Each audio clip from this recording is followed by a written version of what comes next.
Hello and welcome to Race to Your Career, the podcast series brought to you by the British Horse Racing Authority's Careers and Racing team. My name's Noor and I'll be your host as we dive into the world of horse racing.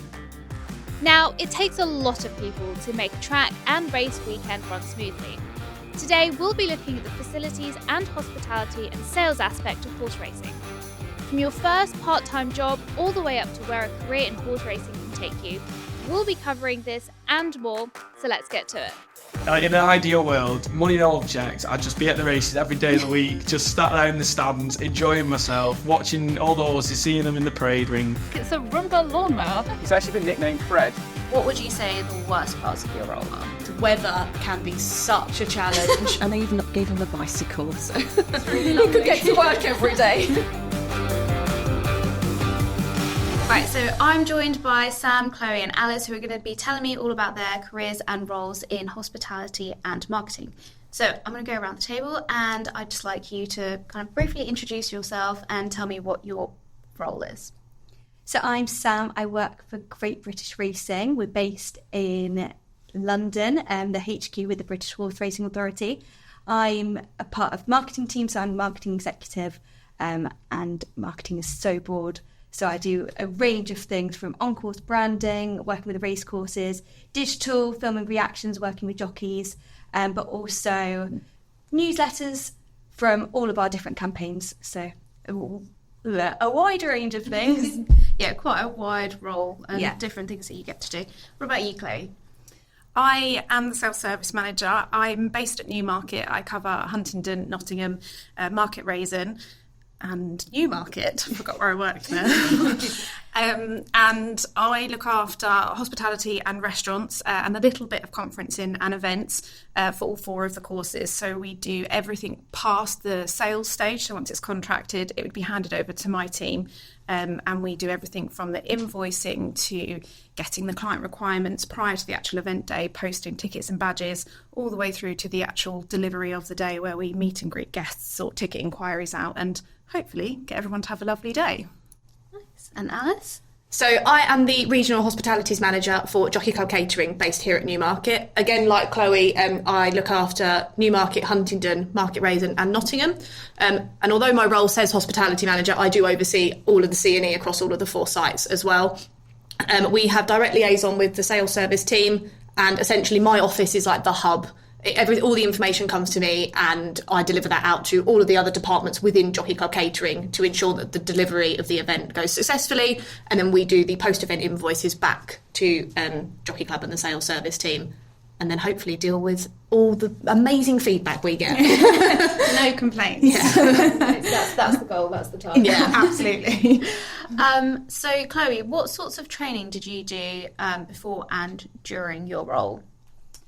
So I've actually worked for the Jockey Club for 10 years and I've changed roles a couple of times within the business. Prior to coming to the Jockey Club, I worked in sales. So that was my entry into the Jockey Club. I started within the sales team based at Newmarket. Once at the Jockey Club, I did various different sales courses, but I have to admit, prior to working here, I had absolutely no idea how many roles and how vast the opportunities are actually within not just racing, but sort of, outside of the racecourse itself. So I was really keen on management. So the Jockey Club put me through management training. I have done some slightly less fun training on health and safety. So I've trained IELTS courses and things like that so that I can deliver things correctly. And I've also done customer service training, so world host training to make sure that we can deliver the best customer service possible. And Alice, you mentioned that you started out by doing part-time work whilst you were at university. Can you tell me a little bit more about that and the training that you went through to kind of be where you are now? Yeah, so I started, my first shift actually was 2,000 Guineas Saturday in 2012, which seems like a lifetime ago now. And it was when Aidan O'Brien actually won the double that year. But yeah, so I just did it part-time. I was just a waitress, started right from the bottom as such, just developed skills on the ground. And then I was fortunate enough, as I left uni, I got a position in the office as an admin assistant in the HR staffing team. And then from that, I just progressed slowly and like did more bits and pieces. I then got put on what they called the Jockey Club Academy, or the JCC Jockey Club Catering Academy, which essentially was like a management training course. That was a year long. We had a qualification at the end of it, and at the end of that I did get a full-time role as an operations manager at Huntingdon Racecourse. But I think a lot of the training you get prior to me going on the academy, it was all just on the ground training. It's stuff you just learn as you were going, with the support of those who had more knowledge, like your managers and that on the floors. So there wasn't anything really specific that I actually did, but I'm also that kind of person. I've got the get up and go, and I just like learn on the job, and that's how I am as a person as well. And then just progressed from there. So I've worked in the operations department, I was in the conference and events manager, and then I moved across to the hospitality department post-COVID. And again, I had to learn loads of new systems and stuff because I'd never done anything like that before. Did a lot of training on our new like invoicing, like ways of working and that kind of thing. And I'm about to go on a management course going forward ever since I've just had my promotion. So there's definitely loads of things that people can do. But I am a strong believer in, I think the most you learn is from doing and actually being put in them situations where you're like, oh, what do I do? And having to make them decisions. And I think you learn best that way. Oh, always. I certainly do anyway. I totally agree with you. Sam, I know your role is quite different and you're kind of more marketing side. What sorts of training have you had to kind of get you started? I kind of agree with what Alice said. I haven't been in the role for as long as I only graduated from university 2 or 3 years ago. So I've been in the role nearly 2 years now, and I agree with just learning on the job. So I started from a placement and learning from all the different teams. Even though I'm in the marketing team, I've learned so much from British Champion Series when it came to operations on the ground at the fan zone, what it takes to, put a race day together. Clara was very helpful with that, and my colleague with Champions Day at Ascot. So great experience from her, but also with the digital teams. Even though I'm not part of the digital team, I feel like learning from them, learning how they communicate, network with different stakeholders, whether that be the Jockey Club, because we work a lot with the Jockey Club racecourses and different things like that. So, learning on the ground from different teams specifically would probably be the main core training I've had. So you don't work here on the racecourse, so what does a typical day look like for you? It's so varied, but we do a lot of campaigns. So some of the main ones to mention would be the Jockey Championships, for example. So like the Premier League, like football, you follow a key team throughout the season. We follow the jockeys. So the jump season, it's looking like Sean Bowen and Harry Cobden are the main stars, leading up to Sandown's finale. So following them on course, filming with them, so pushing out their social profiles, but also making different graphics to really push out to different broadcasters. Also race card ads, any branding you see on course to do with these stars, we help, bring together and work with the race courses on. Sounds really cool, to be honest. Yeah, quite intense. It's full on. Yeah. It's so rewarding though, seeing these stars and being able to work with them, and seeing that competition throughout the season is really rewarding, and being able to be so close to the action is really what motivates me to do the job anyway. Imagine. I know that Chloe and Alice, you both kind of work quite closely together. I know that one of you mentioned off camera that your busiest time isn't actually during the season itself, that you kind of do a lot of prep work. So what does a normal day-to-day look like for you both? I think there is no typical day. Everything is constantly so varied, and you get curveballs all the time. One of the things that people always say to us when we're racing is, oh, you finish racing next week. Oh, you must just put your feet up and drink champagne. And I would love to say that I do, but sadly we don't. There is so much prep work, as you mentioned, that goes into the build-up of a race day. The minute we stop racing, and to be honest with you, even before we stop racing, we are already prepping for the next season. You're building your packages, you're putting those packages into the back end of a system, you're building requirements forms, you're looking at what you can do to improve the customer journey for the next season. I'm very, very fortunate. I have a wonderful, wonderful team that I work with and around me. They will be delivering the day-to-day. You know, they will be processing those customers' bookings, raising invoices, as I mentioned earlier, packing tickets and sending them out and having those daily conversations with customers to build up to the race day. As I manage that team, my responsibility ultimately is to manage their workload and make sure everything's being done on time. As I mentioned, I'm looking after other courses, so I'm constantly touching base with them to see where we're at, what we need to do. But you do have to have time to deal with those curveballs. If as a manager, you have stacked your time full of tasks and jobs, you leave yourself no time to deal with the things that perhaps you weren't expecting to hit you. So it is really important to make sure that you have got that scope to support and help. And then a large portion of my time is spent speaking to Alice and passing all my information that I've got from the customers or my team has got from the customers all over to Alice, so that ultimately Alice can deliver. I say that if I have a quiet race day for me is a good day, because it means that everything is running smoothly, and Alice is hopefully running around making everything run smoothly on the race day for me. And mine might not be quiet, but Chloe's is. So if all my customers are happy and everything is going as it should, I should have a successful, quiet and enjoyable race day, and Alice is running around behind the scenes. Yeah, it's funny really. I suppose a lot, like Chloe said, a lot of our stuff is pre and post. The race day, well, yes, we run around and look like swans. We're like elegant. We're like doing this underneath. We are, mostly busy pre and post. It's only myself and one other person in our team, who is Kayla. She's part-time. But we're quite a stickler to routine. We're very, Wednesdays is invoice day, Tuesdays is pack day, like that kind of thing, especially in the summer when obviously we race week in, week out. We have to be so strict with ourselves, because the second you take that foot off the accelerator, as Chloe says, everything will just hit you. And you just have to be proactive and reactive and everything else in between. But equally, I wouldn't change it. I love being like that. I love being fast-paced, on the go. I find the likes of January and February, even though we're still racing at at Market Raisin and Huntingdon, I find it really difficult because I'm not like bam, bam, bam on the go all the time. Sometimes I just have to ring her just for a chat. I haven't actually had any liaisons. It's up to my to-do list. In the summer and during the peak season and that, we spend our team spend a lot of time together. So I know that both of you work at different race courses, including this one. Alice, what would you say that's like for you? Challenging, especially when I think because of the 4 tracks, we have 2 that race in the summer and 2 that kind of predominantly race in the winter. So there are obvious clashes and stuff. And equally, our busiest time is the summer. Nottingham are the other course that race in the summer. They have some really key fixtures during that time as well.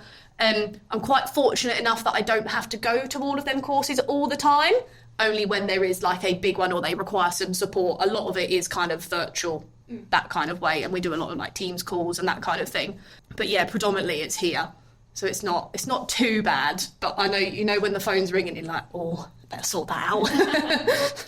And Sam, I know that you're not in a race course per se, but what would you say your experience is like working at Great British Racing? Amazing, and it's given me so many opportunities to go to these fabulous race days. So last year, I had a review with my manager, and it was, what do you want to take off?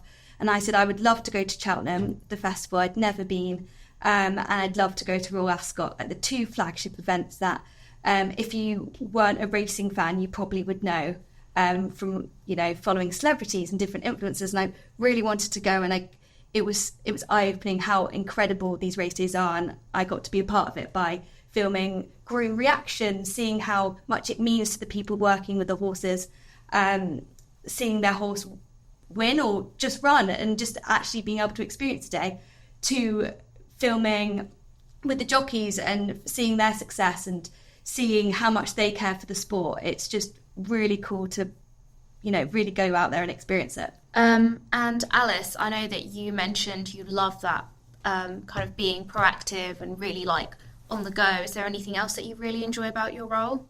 I love the variety. I always said that I was never going to be this person that would sit at a desk and do 9 to 5. But I am the person that sits at a desk doing 9 to 5. But the variety from a Monday to a Tuesday to a Friday to a race day is so different. even while, yes, we might deliver events every day, every single event is different. Every client's requirement is different. So it's definitely the variety that I really like about it. You never get stagnant. You're always a new challenge or a new request or something else, because Chloe pings them at me all the time from her lovely customers. But yeah, it's always just, and at the end of the day, the end goal is to make sure that that customer, the second they step on site, has the most amazing experience and that they come back.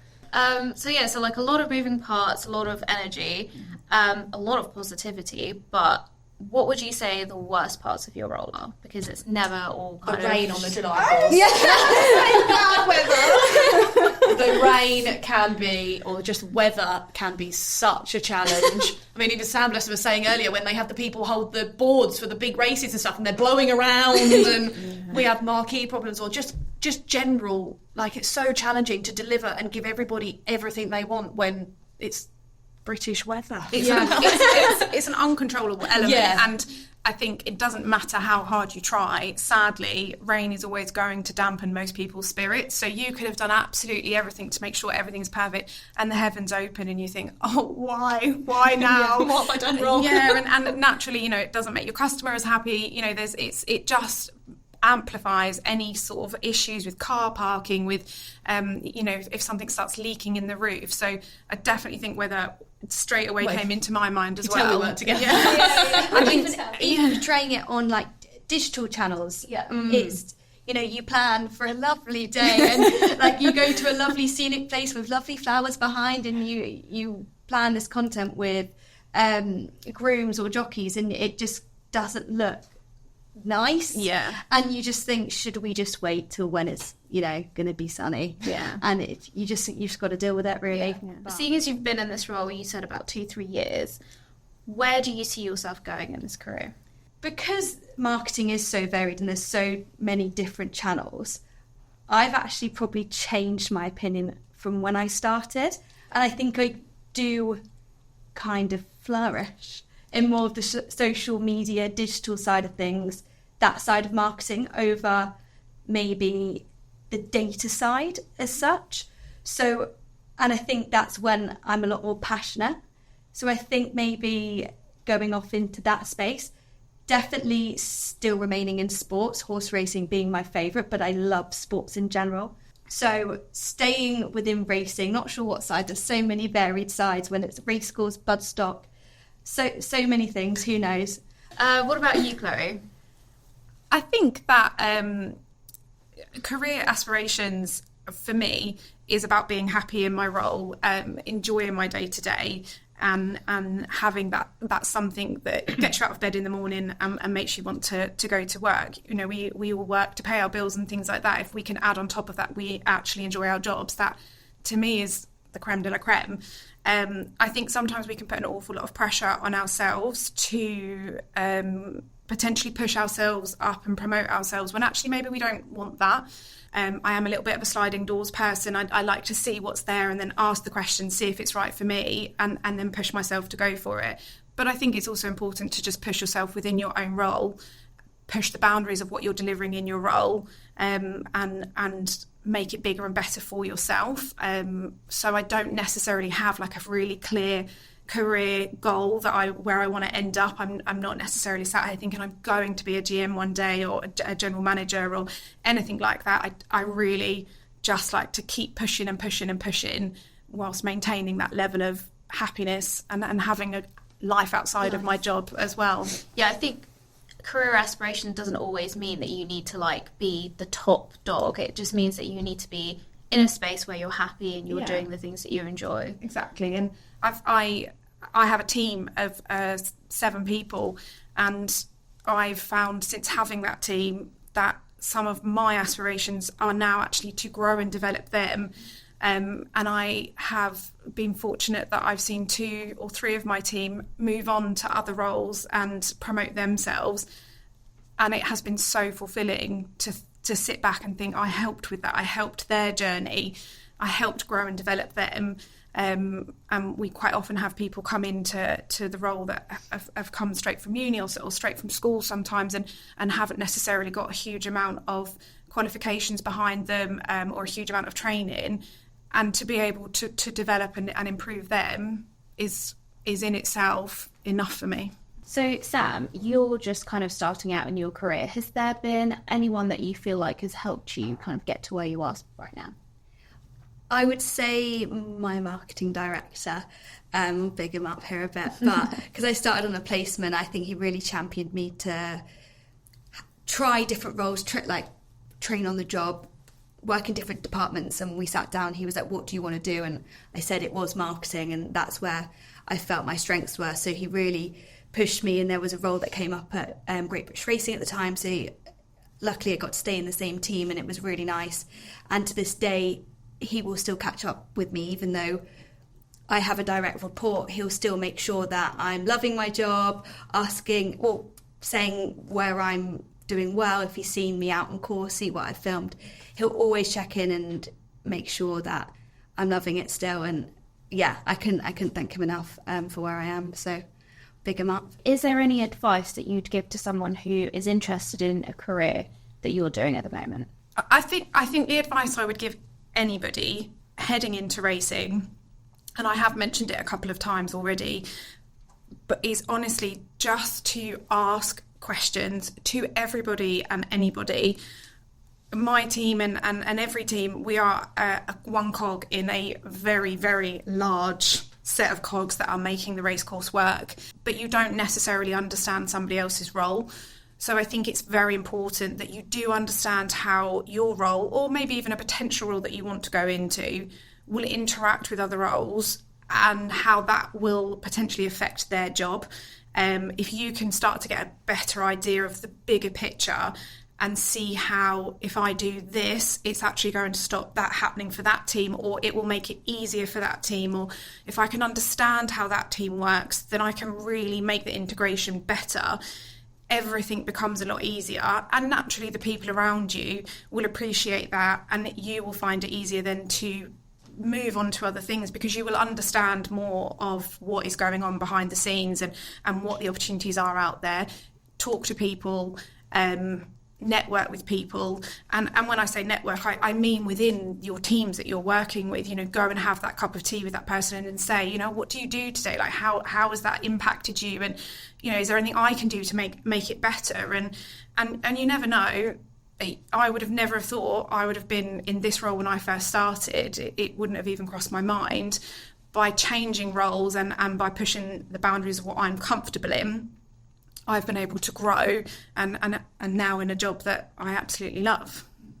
Alice, you were nodding quite a lot. Yeah, I was like concurring with everything she was saying, to be fair. I think the only thing I would probably add to it is come into it fully with your eyes wide open, take absolutely everything in. There are things that we've done here that I never would imagine I'd have been part of or witnessed or anything. You see history on that track, or anywhere, any race course, on the gallops when you see them out working in the mornings and stuff, like absolutely all aspects. There is stuff that you just never would have expected to be part of, to see, to think, oh, we've achieved that. So yeah, I definitely think an eyes wide open approach, and absolutely everything else that Chloe said, because she said it way better than me. And what about you, Sam, especially from the marketing side of things? Well, I think, Chloe has pretty much covered it off. I think because the industry is so varied in the sense you've got like the racing side, the bus side, and then you've got all the roles with it. And networking outside your organisation as well is key, because you never know what opportunities might be there. And having it, knowing someone in a different organisation in an area that you might like, you never know, a door might open, and it might be a great one. And I think, it's networking. Just message on LinkedIn, or asking to shadow or do a bit of work experience. Yeah. That can really open the door. Like I said, I got my role for placement, so if I didn't have that placement, I wouldn't be in my position today. And I think just pushing yourself and just dropping someone a message and be like, can I come shadow you at a racecourse today? Everyone's so welcoming, asking those questions, and you'll meet so many people, and everyone's so happy to help. That's amazing. I think on that note, we'll call it there. But thank you so much for joining me, ladies. It's been really great to hear all of your careers and your different roles, and just about your experiences, really. So thank you very much for doing that. Thank you. It's lovely to meet you. Yeah, and you too. Thanks for tuning in to today's episode. If we've sparked your interest and you'd like to know more, we have a whole host of resources for you to dive into. And this isn't the only episode of Race to Your Career, so if you haven't already, make sure to check out the rest. Thanks again, and see you in the next one.